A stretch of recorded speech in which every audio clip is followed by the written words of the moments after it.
பாலசுப்பிரமணியர் அருளால் ஆன்மீக அன்பர்கள், நேயர்கள், ஜோதிட ஆர்வலர்கள் அனைவருக்கும் அன்பான வணக்கங்கள். நான் உங்கள் ஜோதிடர் ஸ்ரீ குரு சுந்தரவடிவேல்.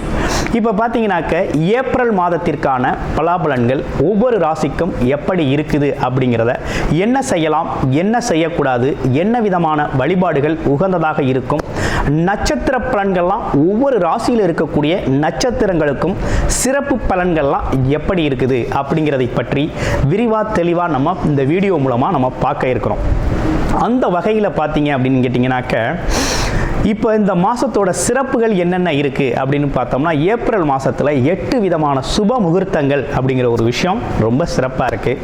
அடுத்து பார்த்துங்க, பங்குனி உத்திர திருநாள் வருது.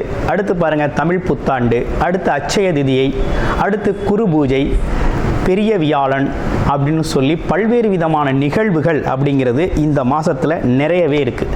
அதையும் தாண்டி வாஸ்து நாள் அப்படிங்கிறதும் இந்த மாதத்தில் இருக்குது. அப்போ இப்படிப்பட்ட சிறப்பு மிக்க இந்த மாதத்தில் உங்களுடைய ராசிக்கு இந்த கிரக பயிற்சிகள், கிரக மாற்றங்களால் என்னென்ன மாற்றங்களை நீங்கள் செஞ்சுக்கலாம், என்ன விதமான முயற்சிகள் கை கொடுக்கும் அப்படிங்கிறதை பற்றி விரிவாக தெளிவாக ஒவ்வொரு ராசிக்கும் மிக அழகாக பார்க்க இருக்கிறோம்.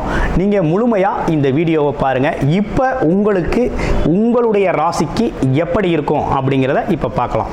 கன்னிராசி காலச்சக்கரத்தின் 6வது ராசியான கன்னிராசிக்கு என்ன விதமான பலன்கள் இருக்குது அப்படின்னு இந்த ஏப்ரல் மாதத்தில் பார்க்கையில், ராசியிலேயே கேது பகவான் அமர்ந்திருக்க ராசிநாதன் 7ஆம் இடத்தில் பயணம் செய்கிறார்.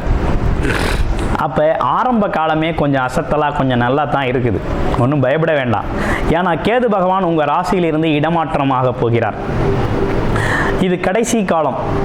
கேது பகவான் இவ்வளவு நாளாக நம்ம ராசியிலிருந்து ஒரு அறக்கழிப்பை ஏற்படுத்திட்டார். அப்படின்னா என்னென்னா, மனம் சார்ந்த தடுமாற்றம், எதுலேயும் சரியாக முடிவெடுக்க முடியலை, தொழில் சார்ந்த விஷயங்கள் கொஞ்சம் பற்றாமல் இருக்குது, வேலை இடத்துல வேலை நிலையாக இல்லை, அதே நேரத்தில் தனித்து இயங்கக்கூடிய ஒரு அமைப்பு அப்படிங்கிறது ஏற்படுது. ஆமாம், எதுலேயும் கொஞ்சம் விலகி செய்யக்கூடிய சூழ்நிலை, மனதில் பார்த்திங்கன்னா ஒரு இனம் புரியாத ஒரு கவலை, பயம் அப்படிங்கிற ஒரு விஷயம்லாம் ஏற்பட்டது. வருமானத்தில் ஒரு தடை சார்ந்த விஷயங்கள், குடும்ப உறவுகளில் அவ்வளவு முன்னேற்றம் இல்லை, ஆசைகள் நிறைவேறலை. இதுதான் நம்ம சிக்கல். ஏன் இதெல்லாம் சொல்கிறோம்னா, கன்னிராசி அன்பர்கள் நமக்கு நிறைய ஜாதகங்களை கொடுத்துருக்கீங்க. ஜாதக பார்த்த அடிப்படையிலையும் இந்த மாதிரி விஷயங்கள்லாம் நிறைய பேருக்கு நமக்கு அமைஞ்சிருக்குது. அதே நேரத்தில் கிரக அமைப்புகளும் அந்த மாதிரி சூழ்நிலையை ஏற்படுத்தியது. ஆனால் இப்போ என்னென்னா, கிரகத்தில் அமைப்புகளில் ஒரு மாற்றம் ஏற்பட்டிருக்கு. ராசிநாதன் 7ஆம் இடத்துல போய் அமர்ந்திருக்கிறது அப்படிங்கிறது ஒரு நல்ல அமைப்பு தாங்க. அது மட்டும் இல்லாமல் தொழில் அதிபதினு சொல்லக்கூடிய புதன் அவரே இருக்கிறார்.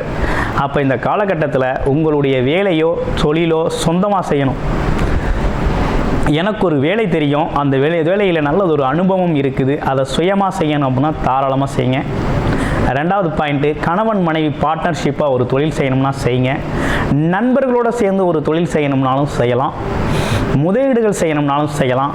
அதே போல் போட்டி பந்தயங்கள் சார்ந்து விளையாட்டுத்துறையில் இருக்க இளைஞர்கள், அது மட்டும் இல்லாமல் மாணவர்கள்லாம் இந்த காலத்தில் ஜெயிக்கக்கூடிய ஒரு அமைப்பு அப்படிங்கிறது ரொம்ப நல்லா இருக்குது. அப்போ போட்டி தேர்வுகள் எழுதியிருக்கவங்களுக்கும் நல்லா இருக்குது, படிப்பு சார்ந்த விஷயங்கள் நல்லா இருக்குது. அதே போல் மீடியா துறை அப்படின்னு கேட்டிங்கனாக்க பார்த்தீங்கன்னா, இந்த யூடியூப்பு, அது இல்லாமல் பார்த்தீங்கன்னா சின்ன திரை, பெரிய திரையில் இருக்கக்கூடிய பிற சினிமா பிரபலங்கள் எல்லாத்துக்குமே ரொம்ப சிறப்பாக வாய்ப்புகள் அமையக்கூடிய காலகட்டமாக நல்ல அற்புதமாக அமைஞ்சிருக்குது. அடுத்து வேற என்ன சிறப்பு செய்திகள் இருக்குது அப்படின்னா, குரு பார்வை இருக்குங்க. குரு பார்வை எங்கெங்கே இருக்குது அப்படின்னா, உங்கள் ராசியிலிருந்து 4ஆம் இடம், அது இல்லாமல் 4லிருந்து 6ஆம் இடத்தை பார்க்குறார். ராசியை குரு பார்த்துட்டாலே, குரு பார்த்தால் கோடி நன்மை அப்படின்னு சொல்கிற வகையில் குரு மிகப்பெரிய முன்னேற்றத்தை ஏற்படுத்தி தருவார். இனிமேல் உங்களுக்கு தடையாக இருந்த சில விஷயங்கள் எதுவுமே தடை அகன்று விட்டது. அப்போ தடைன்னு எதையும் நீங்கள் பார்க்க வேணாம், தடை இல்லை. இருந்தாலும் சனி பகவான் பார்த்தீங்கன்னா உங்களுக்கு நண்பர் தான். கன்னிராசியை பொறுத்த வகையில் சனி பகவான் நட்பு பாராட்டக்கூடியவர். 7ஆம் இடத்திலிருந்து தன்னோட பார்வையை பதிக்கிறார். அது ஒன்றும் ஒரு பெரிய பாதிப்பை உங்களுக்கு ஏற்படுத்திடாது. கண்டகச்சனியாக இருந்தாலும் உடல் ஆரோக்கியத்தில் மட்டும் கொஞ்சம் கவனம் எடுத்துக்கங்க. மற்ற வகையில் தொழில் சார்ந்த முன்னேற்றங்கள் உறுதியாக நடக்கக்கூடிய நல்ல அமைப்பு ஏற்பட்டிருக்கு. அடுத்து 8 பார்த்தீங்கன்னா இப்போ 10ஆம் இடத்தில் அமர்ந்திருக்கிறார் செவ்வாய் பகவான். அது நல்லதா அப்படின்னா, திடீர்னு பயணங்கள் மூலமாக தொழில் வாய்ப்பு, வேலை வாய்ப்புகள் அமையும், வெளிநாடு வேலை வாய்ப்புகள் அமையும். அதே போல் இடம், பொருள், இடம் வாங்குறது, வீடு வாங்குறது, சொத்து வாங்குறது, நிலம் வாங்குறது, விவசாய நிலம் வாங்குறது, அடுத்து பார்த்தீங்கன்னா செங்கல், அதாவது பில்டிங் சம்மந்தப்பட்ட மெட்டீரியல்ஸ் விற்கிறவங்க எல்லாருக்குமே நல்ல ஒப்பந்தங்கள் அமைந்து நல்ல வருமானம் தரக்கூடிய வகையில் இந்த மாதம் அமைஞ்சிருக்குது. அடுத்து வேறு என்ன சிறப்புகள் இருக்குன்னா, பள்ளி குழந்தைகள், படிக்கிற குழந்தைகள்லாம் கொஞ்சம் படிப்பில் முன்னேற்றம் ஏற்படக்கூடிய காலகட்டமாக இருக்குது. ஏன்னா இவ்வளவு நாளாக கேது பகவான் இருந்து கொஞ்சம் தனக்கு தெரிஞ்சும் புரியும், ஆனால் சமயத்தில் அது வெளிப்படாது. ஆனால் இப்போ சமயம் கரெக்டான சமயத்தில் ரைட் டைமில் ரைட்டாக அந்த நாலேஜை எக்ஸ்போஸ் பண்ணுற அளவுக்கு ரொம்ப அருமையான படிப்பு சார்ந்த விஷயங்களில் முன்னேற்றம் ஏற்படக்கூடிய காலகட்டமாக இருக்குது. பாக்யாதிபதினு சொல்லக்கூடிய சனி பகவான் 7ஆம் இடத்தில் அமர்றாரு. அது மட்டும் இல்லாமல் ராகுவோடு சேர்ந்து அமர்ந்திருக்கக்கூடியது நல்ல இருக்கு. பாக்கிய அதிபதினு சொல்லக்கூடியவர் நல்ல உச்சபலம் பெற்று 7ஆம் இடத்துல இருக்கிறார். அவர் 2-9 கூடையவராக இருக்கிறதுனால வருமானம் அப்படிங்கிறது பட்ட கஷ்டங்களுக்கெல்லாம் தீர்வாக ஒரு அற்புதமான வருமானம் அப்படிங்கிறது உங்களுக்கு அமையவிருக்குது. தாராளமாக நீங்கள் இந்த காலகட்டத்தை உங்களோட முயற்சிக்கேற்ற முன்னேற்றம் அப்படிங்கிறது ரொம்ப சிறப்பாகவே அமைஞ்சிருக்கு.